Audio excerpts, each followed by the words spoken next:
Hello, welcome to Bipolar Living with Michael Armstrong, part 14.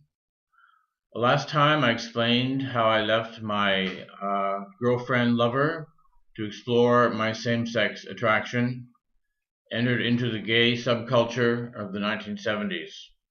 It was a world of tremendous, powerful dance clubs with disco music that was irresistible.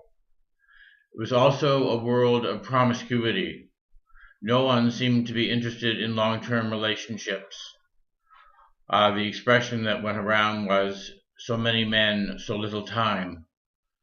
And you left basically a trail of either your own broken heart or someone else's broken heart in that subculture.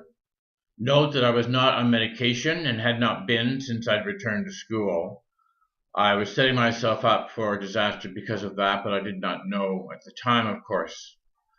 The ongoing theme, as always, was forming relationship, finding a meaningful, loving partner for myself in my life. And that was just frustrated in this new, everything goes, there are no limits, culture of gay males of the 70s.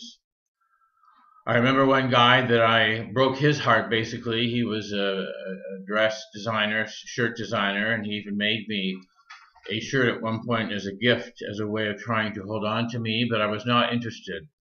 Ultimately, he would move to England. He would call me one day from there.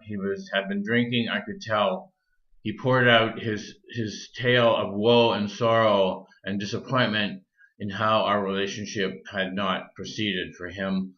I was helpless in a sense to respond because I did not feel the same way about him.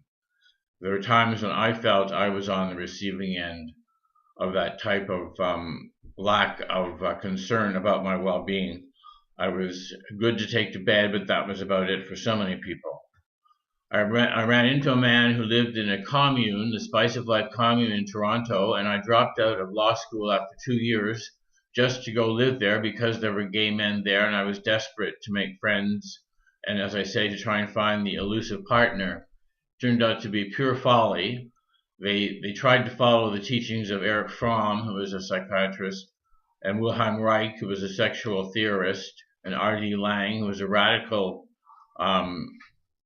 psychiatrist himself. Theoretically, it all sounded amazing, a great experiment, but it was an absolute disaster in application, and I fled there after 6 weeks and would return to law school.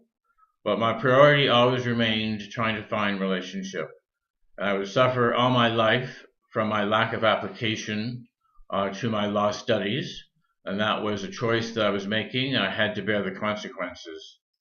After 2 years, I still had not met anyone who seemed interested. That was about to change, and I would meet a man eventually that I will discuss at a later time who would change my whole life, but mentally I was heading for absolute doom and catastrophe as my dormant bipolar would finally kick in the wake of the stress of this culture.